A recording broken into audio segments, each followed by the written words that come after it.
पहले तो आप लोगों को, घर वालों को, अफसी को, हमायूं भाई और बबली बाजी, आप लोगों को बहुत मुबारक हो। अल्लाह का शुक्र है, दोनों बच्चे निकाह के बंधन में बंध गए हैं। हिरा, मैं सोच रही थी इनके नाम से कि हिरा, गारे हिरा से हमारा दीन शुरू हुआ था और रसूलुल्लाह ने जन्नत का रास्ता दिखाया था। तो दोनों गारे हिरा से जन्नत तक तो आपके घर में सब कुछ आ गया अल्हम्दुलिल्लाह, एक ही झटके में। तो अल्लाह सुब्हानहू तआला मुबारक करे, आमीन सुम्मा आमीन। निकाह जो है वो क्या है? बेसिकली निकाह जो है वो एक अहद होता है, राइट? और अहद भी क्या है कि हमने अल्लाह सुब्हानहू तआला को गवाह बना के एक अहद करते हैं, लड़का और लड़की अपनी जिंदगी कैसे वो गुजारेंगे। उससे पहले कि आज हम इस अहद के बारे में बात करें, मैं थोड़ा सा आप लोगों को वो याद कराना चाहती हूँ, वो अहद जो हमने सबसे पहले अल्लाह सुब्हानहू तआला से किया था। क्योंकि जिसको वो अहद याद होगा, अगर उसने उसकी प्रैक्टिस की होगी, तो उसके लिए इस अहद पे अमल करना बहुत आसान हो जाएगा। और आप लोगों को, आई एम श्योर आप लोगों को पता होगा कि हम सब ने अल्लाह सुब्हानहू तआला से सबसे पहले कौन सा अहद किया था। आपको याद है किसी को? अल्हम्दुलिल्लाह, वादा अलस किया था ना। तो वादा अलस जब हमने किया था, सूरत अल अराफ की आयत नंबर 172 में, जज़ाकल्लाह,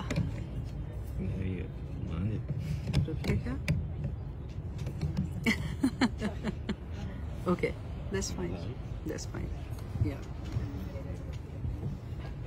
हमने सबसे पहले, देखिए मैं आज जो भी बात करूंगी ना, आप लोग जस्ट अपने आप को उस सिनेरियो में खड़ा करके देखेंगे, क्योंकि वादे अलस जो है वो हम सब ने अल्लाह सुब्हानहू तआला से किया था। हम सब की रूहों ने अल्लाह सुब्हानहू तआला से किया था। और अल्लाह सुब्हानहू तआला ने सूरत अल अराफ की आयत नंबर 172 में फरमाया, ए नबी, इनको याद दिलवाओ। याद क्यों दिलवाओ? क्योंकि हमें याद नहीं है ना, कि ए नबी इनको याद दिलाओ वो वक्त जब हमने इनको बनी आदम की पुश्तों से निकाला था और इनसे क्या वादा लिया था, आलस्तु बिरब्बिकुम, क्या मैं तुम्हारा रब नहीं हूं? तो हम सब ने अल्लाह सुब्हानहू तआला से अहद किया था, भला क्यों नहीं। अल्लाह सुब्हानहू तआला फरमाते हैं कि ये अहद क्यों लिया गया था, ताकि क़यामत के दिन कोई आके ये ना कहे कि मुझे तो पता ही नहीं लगा कि ये मेरा रब कौन है। अब यहाँ पे सोचने की बात है कि अल्लाह सुब्हानहू तआला ने जो अपना नाम रब का लफ्ज़ इस्तेमाल किया है ना, रब का क्या मतलब है? रब का क्या मतलब है? पालने वाला। नंबर 1 मालिक, खालिक और मुदब्बिर। अल्लाह सुब्हानहू तआला अगर मालिक हैं तो मैं और आप क्या हैं? उसका ऑपोजिट क्या होगा? गुलाम, राइट? अल्लाह सुब्हानहू तआला ने अपने आप को अगर रब का है तो हम अल्लाह सुब्हानहू तआला के गुलाम हैं। और गुलाम कौन होता है? गुलाम क्या करता है? हमें अपनी हैसियत समझने के लिए ये समझना बहुत ज़रूरी है कि मैं रब की नज़र में क्या हूँ और मेरा काम क्या है। अब आजकल के नौकरों को देख के आप ये नहीं समझे कि वो गुलाम है, वो बिल्कुल गुलाम नहीं है। आपको वापस जाना पड़ेगा तारीख के अंदर के जब एक इंसान बिकते थे, जब गुलाम खरीदे जाते थे, उनके 24 घंटे अपने मालिक के हुक्म के मुताबिक होते थे। वो अगर कुछ कमाते भी थे तो वो उसके मालिक का वो हिस्सा होता था, उसमें उनका कोई हिस्सा नहीं होता था। और ये क्यों जरूरी था जानना कि मेरा रब कौन है? क्योंकि अल्लाह सुब्हानहू तआला ने जब आदम अलैहिस्सलाम को इस दुनिया में भेजा, आपको वो सबको वो स्टोरी पता है कि आदम अलैहिस्सलाम को क्रिएट किया, जन्नत में भेजा, उसके बाद इस दुनिया में भेजा। तो सबसे पहले अल्लाह सुब्हानहू तआला ने साथ ही सूरत अल बकरा में क्या फरमाया था कि तुम अब जमीन पे उतर जाओ, अब तुम्हारे पास हदायत मेरी तरफ से आएगी। जो उस पे अमल करेगा कामयाब हो जाएगा, जो नहीं करेगा वो दूसरी तरफ चला जाएगा। अब यहाँ पे देखने की बात है कि आदम अलैहिस्सलाम को अल्लाह सुब्हानहू तआला ने तो अपने हाथों से क्रिएट किया हुआ था। अल्लाह सुब्हानहू तआला ने फरमाया व नूफिका फीही मिन रूहिही, तो उसमें रूह अल्लाह सुब्हानहू तआला ने अपनी फूंकी, वो जन्नत में रह के आए हुए थे।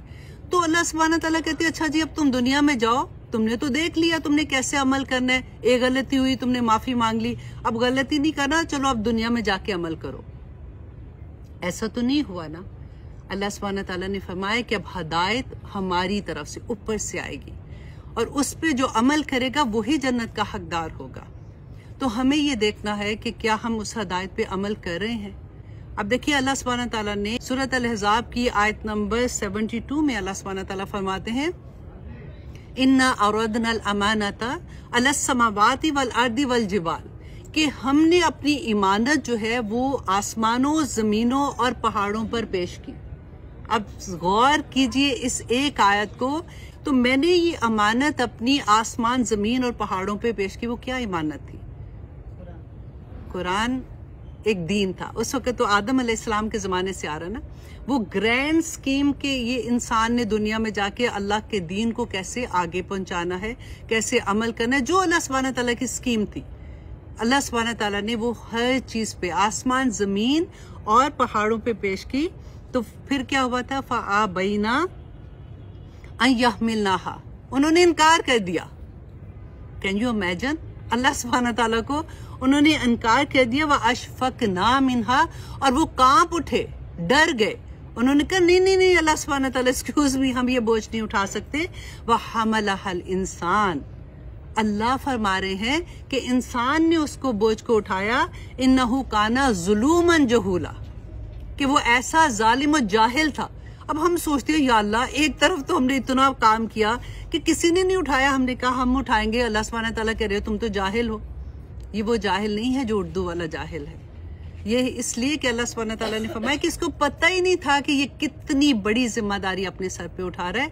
और ये उठाने के बाद अल्लाह सुब्हानहू व तआला का करम, अल्लाह सुब्हानहू व तआला की मोहब्बत, अल्लाह सुब्हानहू व तआला की रहमानियत। अब देखिए कि जब इंसान ने उठा लिया तो फिर अल्लाह सुब्हानहू व तआला ने रहमतों की बारिश कर दी इंसान के ऊपर कि अब तुम दुनिया में जाओगे ना, कोई बात नहीं, तुमने इतनी बड़ी काम किया है ना, दुनिया में जाओगे तो फिर तुम्हें कभी भी ऐसे नहीं होगा कि तुम्हें गाइडेंस नहीं मिलेगी। देखो ये काम करना, ये काम ना करना, ये नहीं करोगे ना तो तुम्हें कोई प्रॉब्लम नहीं होगा, तुम्हें हमेशा हदायत मिलती रहेगी। नबी भेजे अल्लाह सुब्हानहू व तआला ने, रसूल भेजे, किताबें भेजी, हदायत का कोई एक वक्त नहीं था जब अल्लाह सुब्हानहू व तआला ने हदायत नहीं दी इंसान को। हम कहते हैं ना कि हम लोग आजाद है, इंसान और जिन्नात को अल्लाह सुब्हानहू व तआला ने आजाद पैदा किया है। खुदा की कसम हम में से कोई आजाद नहीं है। आजादी तो ये होती ना कि जी मैं अपनी मर्जी से अपनी जिंदगी गुजार रही हूं, फिर मुझे कोई पूछने वाला ना हो। ये कैसी आजादी है कि अच्छा जी फैसले तुम करोगे, अगर गलत करोगे सजा मिलेगी, अगर अच्छा करोगे तो फिर जन्नत मिलेगी। तो फैसले तो फिर हम अपनी मर्जी के नहीं कर सकते हैं। हमें सबसे बड़ा धोखा शैतान ने ये दे दिया कि तुम अपनी मर्जी की जिंदगी गुजार सकते हो। अल्लाह सुब्हानहू व तआला रहमान है, रहीम है, उसने माफ कर देना, तुम्हें कुछ नहीं होने वाला। अल्लाह से दुआ करें कि हम सब की जिंदगी में, अल्हम्दुलिल्लाह आप लोगों की जिंदगी में कुरान खुला ही होगा, लेकिन दुआ करें कि अल्लाह सुब्हानहू व तआला मुझे उसकी समझ अता करे, हमें उसकी समझ अता करे। क्योंकि कुरान पाक को आप इल्म के लिए आराम से ले सकते हैं। अल्लाह सुब्हानहू व तआला ने शुरू में बता दिया, ज़ालिकल किताबु ला रैब फीह हुदल लिल मुत्तकीन, ये वो किताब है जिसमें कोई शक नहीं है, लेकिन हदायत सिर्फ मुत्तकियों को होगी। आप इल्म के लिए पढ़ सकते हैं, आप उसके नोट्स बना सकते हैं, आप मेरी तरह दर्स दे सकते हैं, आप सब कुछ कर सकते हैं, लेकिन हदायत सिर्फ मुत्तकी को मिलेगी। और मुत्तकी कौन है? वो अल्लाह सुब्हानहू व तआला ने एक लिस्ट बता दी नीचे कि ये काम करोगे तो तुम मुत्तकी होगे। देखिए अगर हमें कुरान हमारी जिंदगी में नहीं खुला होगा ना, हमें ये कभी नहीं पता चल सकता कि हम क्या चीज सही कर रहे हैं, क्या चीज गलत कर रहे हैं। हम कैसे, हमने जो माँ बाप से सीखा, अपने एनवायरनमेंट से सीखा, दोस्तों से सीखा, रिश्तेदारों से सीखा, हमने नेकी का म्यार अपने मुताबिक बना लिया। अल्लाह सुब्हानहू व तआला देखिए कुरान पाक में फरमाते हैं सूरत अल-अराफ में। अब यहाँ पे ये बात मैं ये आया सिर्फ इसलिए लेके आई हूँ कि हम लोग जब अपनी जिंदगी में अल्लाह सुब्हानहू व तआला से बच्चों की शादियां होने वाली होती हैं, अभी रिश्ते देख रहे होते हैं, अल्लाह सुब्हानहू व तआला से हर माँ बाप बहुत दुआएं मांगते हैं, या अल्लाह अच्छे घर के रिश्ते आ जाएं, या पाक परवरदिगार कोई ये काम हो जाए, या अल्लाह कोई अब इतनी देर हो गई है, नमाजों में सजदों में माएँ दुआएं मांगती हैं। और जब अल्लाह सुब्हानहू व तआला वो रिश्ते अता कर देते हैं, वो रहमतें अता कर देते हैं, वो नेमतें अता कर देते हैं, तो हम क्या करते हैं? आप यहाँ पे गौर कीजिए कि गम का सबर बहुत आसान है। जब इंसान पे गम आता है ना, फौरन अल्लाह के पास जुड़ जाता है, रोता है, दुआएं मांगता है। खुशियों का सबर बहुत मुश्किल है, बहुत मुश्किल है। जब इंसान को अल्लाह सुब्हानहू तआला नेमतें अता करता है, वो सोचता ही नहीं है कि मैं उसी रब को नाराज कर रहा हूँ। अब कैन यू इमेजिन कि वो बच्ची और वो बच्चा जिसकी शादी हो रही है, जिसको हमने अल्लाह सुब्हानहू तआला से दुआएं मांग मांग के इकट्ठा किया, उनको हमारी दुआओं की कितनी जरूरत है। उनकी शादी पे हम लोग जैसे कर रहे होते हैं, आप में से हर औरतें अच्छे से इस बात को जानती है कि जिस तरह की मेहंदियां आजकल हम लोग करते हैं, आजकल क्या काफी देर से हो रही हैं, जिस तरह वहां पे डांसेस होते हैं और लड़के लड़की आपस में कजन है कोई बात नहीं, कॉलेज का फ्रेंड है कोई बात नहीं, ये तो इसलिए, और हम सबसे अगली रो में बैठ के तालियां बजा रहे होते हैं कि और खुश हो रहे होते हैं, मूवीज बना रहे होते हैं। तो ये क्या अल्लाह की रहमत उस घर पे आएगी? क्या उस खानदान के ऊपर अल्लाह का करम होगा जिसमें आप अल्लाह सुब्हानहू तआला की नाराजगी लेके बच्चों को रुखसत कर रहे हो? पहले तो चलो फिर एक दिन का वक्फा आ जाता था, मेहंदी होती थी, फिर शादी पे डिसेंट से शादी हो जाती थी, बच्ची को रुखसत कर देते थे। अब शैंडी करके नाच नाच के हम बच्चियों को रुखसत करते हैं और फिर हम इतने फख्र से कहते हैं कि अल्हम्दुलिल्लाह इतने महीनों से तो हमने डांस की प्रैक्टिस की हुई थी। अब सोचिए जरा, हम मुसलमान हैं, कुरान हमारे पास हमारा हाजिर इमाम है। अल्लाह सुब्हानहू हमारे लिए ना, मुसलमानों के लिए एक सुअर ही हराम रह गया, पोर्क नहीं खाना।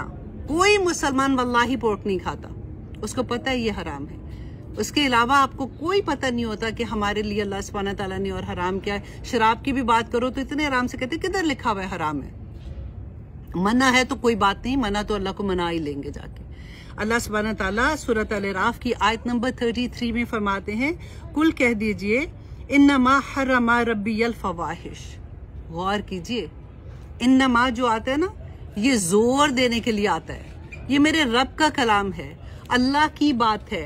अल्लाह सुब्हानहू तआला फरमाए, ए नबी सल्लल्लाहु अलैहि वसल्लम कह दीजिए इनको कि बेहयाई जो है वो हराम है। तो अब बेहयाई किसको समझते हैं, क्राइटेरिया क्या है हमारे नजदीक? और अल्लाह सुब्हानहू तआला फरमाते हैं, मा ज़ाहरा मिन्हा व मा बतन, जो तुम जाहिरी तौर पे करते हो, जो तुम छुप के करते हो, वो बेहयाई हराम है। तो अल्लाह के वास्ते आप लोग अपने घरों को कम अज कम देखिए, हम में से हर कोई जिंदगी का कोई पता नहीं है, हमारा वक्त कब आ जाना है।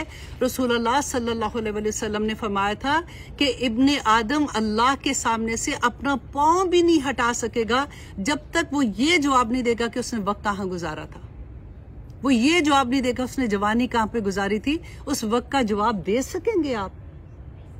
इतनी नाफरमानी। आप सोचिए, जो अब दूसरे अहद की बात मैं करती हूँ कि जो अल्लाह सुब्हानहू तआला ने, ये जो शादी का बंधन है, ये अहद है, तो अल्लाह सुब्हानहू तआला फरमाते हैं, निसाउकुम हर्सुल्लकुम, कि तुम्हारी बीवियां तुम्हारी खेतियां हैं। अब सबसे पहला यूनिट आप देखिए, दुनिया में सबसे पहला रिश्ता किसका बना था?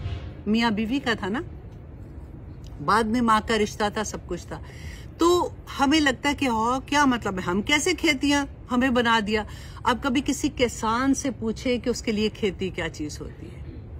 मैं कहती हूँ हम इतने नसीब वाले हैं कि हम मुसलमान हैं कि अल्लाह सुब्हानहू तआला ने हव्वा को पैदा करने से पहले आदम को पैदा कर दिया कि तुमने इसकी हिफाजत करनी है। ये एक नाजुक सी चीज पैदा हो रही है, इसकी हिफाजत का जिम्मा आदम को पहले से खड़ा कर दिया कि तुमने इसकी हिफाजत करनी है। और वो किसान जब अपनी खेती उगाता है ना, आप कभी देखिए वो उसकी कितनी मेहनत होती है। वो हल जोतता है, फिर वो उसको सर्दी गर्मी से बचाता है। वो जो बीज बोता है तो वो इंतजार में होता है कि जब एक छोटी सी कॉम्पल, आपने कभी कभी गार्डनिंग की होगी ना, वो अच्छे से समझते हैं कि जब एक छोटी सी कॉम्पल निकलती है ना तो खुशी का क्या आलम होता है। फिर वो उसको किस तरह से सर्दी गर्मी से बचाता है। फिर उसको डर होता है कि कहीं कीड़े ना आ जाए, कहीं ऐसा ना हो कि फसल तबाह कर दे। और जब वो फसल अपने मुकाम पे पहुंचती है तो उसकी खुशी का क्या आलम होता है। तो अल्लाह सुब्हानहू तआला आदमी को ये बता रहे हैं कि ये औरत जो तुम्हारे पास आई है ना, इसकी ऐसी तुमने हिफाजत करनी है, इतने ही प्यार से उसको रखना है। और औरत को भी अल्लाह सुब्हानहू तआला ने फिर जो जिम्मेदारियां दी हैं, देखिए एक रसूलुल्लाह सल्लल्लाहु अलैहि वसल्लम ने फरमाया था कि कामयाब हो गया वो शख्स इस दुनिया में भी और आखिरत में भी। कैसे कामयाब हुआ? जिसके पास वो चार चीजें होंगी। उसके पास ऐसा दिल होगा जो शुक्र करने वाला, ऐसी जुबान जो जिक्र करने वाली, ऐसा बदन जो सब्र करने वाला, और ऐसी बीवी जो मियाँ के माल और अपनी इज्जत, अपने नफ्स को में खयानत ना करने वाली हो। उम्मे सलमा ने फरमाया था कि रसूलुल्लाह सल्लल्लाहु अलैहि वसल्लम ने फरमाया, अगर किसी औरत की मौत आ जाती है, उसका खामंद अभी जिंदा है, और अगर उसका खामंद उससे राजी है ना, तो वो जन्नत में चली जाएगी, और वाइस वर्सा। देखिए, क्योंकि औरतों के सामने मैं बात कर रही होती हूँ, तो इसलिए यूजुअली मैं औरतों का नाम लेती हूँ, बल्कि ये दोनों तरफ है, हस्बैंड एंड वाइफ के लिए है। अल्लाह सुब्हाना ताला ने औरत के लिए एक और बड़ी खूबसूरत एग्जाम्पल देखिए कुरान में दी कि हुन्ना लिबासुल लकुम व अंतुम लिबासुल लहुन्ना, कि तुम औरत जो है वो आदमी का लिबास है और आदमी औरत का लिबास है। आपको पता है लिबास देखिए कितना, हम आज लिबास पहन के आए, हर किसी ने अपनी चॉइस का लिबास पहना ना। हर कोई लिबास क्या करता है, हमें कंफर्ट देता है। मियाँ बीवी एक दूसरे को कंफर्ट देते हैं, एक दूसरे के ऐब छुपाते हैं। अगर, क्योंकि मैं हमेशा ये कहती हूँ कि माँ को नहीं पता होता जितना बीवियों को पता होता है कि खावंद में क्या क्या चीजें हैं। ऐसा नहीं कि वो दोस्तों में जाके उसका मजाक उड़ा रही है, ऐसा नहीं कि वो माँ को जाके बता रही है वो चीजें जो उसके ऐब ऐसे हैं जो वो किसी को भी नहीं शेयर करना चाहता। ना सिर्फ खावंद के, अपने ससुराल के घर की बातें अपने मेके में जाके शेयर नहीं करनी चाहिए। और आई एम श्योर ये बच्ची जो इस घर में आने वाली है, उसकी तरबियत नजर भी आ रही है। अल्लाह सुब्हाना ताला उसके लिए आसानियां करे। अब देखिए कि ये रिश्ता जो बनना है, जो सबसे पहला कुरान में सबसे ज्यादा काम इस एक यूनिट पे किया है अल्लाह सुब्हाना ताला। वो क्यों किया था? क्योंकि इस यूनिट से नई नस्ल पैदा होनी थी, नई नस्ल की तरबियत होनी है। बच्चियों की शादियों पे हम जितना वक्त लगाते हैं ना, उसका जहेज बनाना है, बरी बनानी, कपड़े बनाने, जेवर बनाना है, शादियां ये वो करने में टाइम लगाते हैं। उस बच्ची को, माँ को ये बताना है कि बेटा ये आसान जिंदगी नहीं है, आगे तुम जिस जिंदगी में जा रही हो उसमें तुम पे एक बहुत बड़ी जिम्मेदारी, एक नई नस्ल की जिम्मेदारी आ रही है, जिसकी तुमने तरबियत, जिसको पालना नहीं है, जिसकी तुमने तरबियत करनी है। पालते तो हम कुत्ते बिल्लियों को भी हैं, वो भी अपने बच्चों को पाल लेते हैं, उसमें क्या बड़ी बात है। और तरबियत करना, आप देखें कि हम में से हर कोई ये जानता है ना कि माँ के कदमों तले जन्नत है, और आपको यकीन है ना कि आपके कदमों तले जन्नत है, राइट? क्या ये हर माँ के कदमों तले जन्नत है? हर माँ के कदमों तले जन्नत है? अबू लहब थे, इंसान थे ना, अबू लहब की बीवी, उसके कदमों तले जन्नत है? नहीं। हर वो माँ जो अपने बच्चे को जन्नत का रास्ता दिखाएगी, हर वो माँ जो अपने बच्चे को अल्लाह के अहकामात के मुताबिक चलाने वाली बना देगी, उसके कदमों तले जन्नत है। इस धोखे में मत रहिएगा। हमें बड़ी आराम से हम कह देते हैं कि मैं तो तुम्हारी माँ, तुम्हें पाला, तुम्हें दूध पिलाया, तुम्हें ये किया। वो तो करना ही है, वो तो हर को काफिर भी करते हैं। आपने क्या कमाल कर लिया है? माँ के कदमों तले जन्नत तभी होगी जब वो माँ अपने बच्चे को जन्नत का रास्ता दिखाएगी। हमने बच्चों को दुनियादार बना दिया है, और बनाना भी चाहिए। दुनिया की चीजें, एजुकेशन बहुत इंपॉर्टेंट है बच्चों के लिए भी, लेकिन अगर उसके साथ हदायत का मैजिक स्टोन नहीं लगाया ना, तो हम नाकाम हो गए। हमने बच्चों को बड़े बड़े, आप सोचे हमारा बच्चा एक दिन अगर स्कूल में नहीं जाता तो माँ को कितनी बेहोशियां तारी होती है कि क्या मतलब है तुम स्कूल नहीं जा रहे हो, क्या मतलब है तुम क्या कर रहे हो। होता है ना ऐसे। लेकिन क्या हमारा बच्चा एक वक्त की नमाज छोड़ दे, हमें तकलीफ होती है? हम कभी सोचते हैं कि बेटा उठो, नमाज का वक्त हो गया? नहीं करते ना। तो ये कौन करेगा? देखिए, जिस वक्त आपको ये एहसास हो गया, आज मैं सिर्फ आपको ये छोटा सा, क्योंकि टाइम था, क्योंकि अभी बच्चियों ने ढोलकी भी बजानी है, मैं इसको ज्यादा नहीं लंबा करना चाहती। मैं सिर्फ आप लोगों को एक रिक्वेस्ट करूंगी कि कुरान अपनी जिंदगी में खोल लें, क्योंकि जिंदगी में बदलाव आ ही नहीं सकता। क्योंकि अल्लाह सुब्हाना ताला ने कुरान में बयान किया है कि अगर तुम अपनी जिंदगी के फैसले अल्लाह के हुक्म के मुताबिक नहीं करते हो, तुम काफिर हो, तुम फाजिर हो, तुम फासिक हो, तुम मुनाफिक हो। हम मुसलमान होके बच जाएंगे क्या? अब सोचे तो सही कि हम कर क्या रहे, धोखा किसको दे रहे हैं? सिर्फ मुसलमान का लेबल लग गया, इसलिए अल्लाह सुब्हाना ताला ने कुरान में फरमा दिया कि अभी सिर्फ तुम मुसलमान हुए, अभी तो तुम मोमिन हुए ही नहीं हो। मोमिन की शान क्या है? पूरे कुरान में कहीं अल्लाह सुब्हान तआला ने ये नहीं कहा हुआ कि मुसलमान को जन्नत नसीब होगी, मुसलमान को ये मिलेगा। खुदा की कसम पूरे कुरान में जितने इनामात है ना, वो सिर्फ मोमिन के लिए है। मोमिन बनने की कोशिश करनी है, अल्लाह सुब्हान तआला के अहकामात के मुताबिक जिंदगी गुजारने की कोशिश करें, वरना कोई रास्ता नहीं है। आप सोचिए क़यामत के दिन दो ही है, एक जन्नत है, एक दोज़ख है। अल-राफ तो वो थोड़ी देर का टाइम है ना जिसके अंदर रोकेंगे, तो ऐसा नहीं होगा कि अल्लाह सुब्हान तआला चले दरमियान में बिठा दे, नहीं होगा। या जन्नत है या दोज़ख है, और ये धोखे में भी नहीं रहिएगा। खुदा की कसम शैतान ने हमें धोखे में डाल दिया। अल्लाह रहमान है, रहीम है, बख्श देगा। कुरान खोल के देखें, पूरी पूरी बस्तियां अल्लाह सुब्हान तआला ने अजाब में डाल दी थी। वो इंसान थे, मेरे बच्चे जैसे होते हैं अल्लाह के, वो भी तो बच्चे ही थे उसी तरह से जैसे हम कहते हैं अपने बच्चों का। क्या वो अल्लाह सुब्हान तआला ने उनको तकलीफ हो रही थी? तो नहीं हो रही थी अल्लाह सुब्हान तआला को। हमें क्या लाल लगे हुए हैं? अपनी जिंदगियों को अल्लाह के अहकामात के मुताबिक ढालने की कोशिश करें। और वो बच्ची अब खैर से नई जिंदगी में जा रही है, उसके लिए मैं ये कहूंगी कि बेटा हम तो अपनी जिंदगी काफी गुजार चुके, अब कोशिश कर रहे हैं। और आप में से भी मैं ये कहूंगी कि जिन लोगों ने कोशिश, अब एकदम से समझ आती है, अपनी जिंदगी बदलती है, फिर बच्चे उस तरह से नहीं होते, लेकिन हम सब के पास दुआ का हथियार है। अल्हम्दुलिल्लाह आप अल्लाह सुब्हान तआला से अपनी औलाद के लिए दुआएं मांगा करें, क्योंकि आप रसूल अल्लाह सल्लल्लाहु अलैहि वसल्लम ने बता दिया था कि आप जो कुछ देखो हम अमल कर रहे हैं ना, उसका रिएक्शन किधर जा रहा है? हमारे बच्चों पे जा रहा है। हम जो अपनी औलाद, यही औलाद जो है हमारे लिए सदका जारिया भी है, और यही औलाद हमारे लिए फितना भी होगी, हमारे लिए अजाब भी बन जाएगी। जब इनकी गलत काम करेंगे, उनको देख के उनकी औलाद, उनको देख के उनकी औलाद, जब तक इनकी जुर्रियात वो काम करती रहेंगी जिसकी तरबियत आपने की है, तो अजाब आपको मिलता रहेगा। आप कभी कब्र के अजाब के बारे में पढ़ के देखें। कब्र के अजाब तो भी, आखिरत का अजाब तो बाद में आने, अमाल तो बाद में आने। वहां पे किस चीज का हमें हिसाब किताब है? और हिसाब किताब हो गया तो अजाब किस चीज का मिल रहा है? जो अभी आपने दुनिया में सदका जारिया छोड़ा था ना, अच्छा या बुरा, उसका कब्र में आके आपको मिलता है, जो भी अच्छा मिल रहा है या बुरा मिल रहा है। अपनी औलाद को देखें, आप देखें, क्योंकि आप लोगों के अंडर वही सिर्फ हैं जिनको आप इन्फ्लुएंस कर सकते हैं। अगर नहीं कर सकते ना, अब लेट हो गया तो दुआ करें।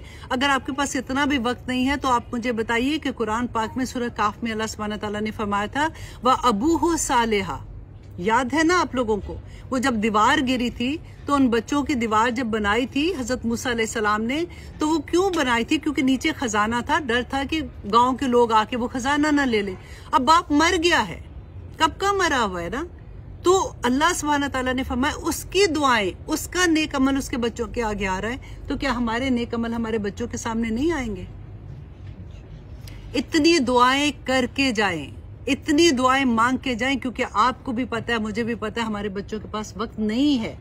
हम उनकी नस्लों के लिए दुआएं छोड़ के जाएं, शायद हमारी दुआओं से किसी ना किसी तरह से उन पे असर हो जाए, उनको अल्लाह वाला बना दें। क्योंकि हम अल्लाह के पास जाके हमें सबको जवाब देना है। जो हम कर चुके उसके लिए अल्लाह सुब्हान तआला का करोड़ शुक्र है कि हमें जब ये एहसास होता है हम तौबा कर सकते हैं। आज तौबा कर लेंगे तो अल्लाह सुब्हान तआला का इतनी प्यारा वादा है कि तमाम गुनाहों को नेकियों में बदल देंगे। अल्लाह सुब्हान तआला हमें माफ कर देंगे, और अल्लाह सुब्हान तआला से दुआ करें कि अल्लाह सुब्हान तआला हमारी नस्लों की हिफाजत करे। आमीन सुम आमीन। तो यहाँ तक ही रखते हैं, छोटी सी दुआ कर लेती हूँ बस इंशाल्लाह।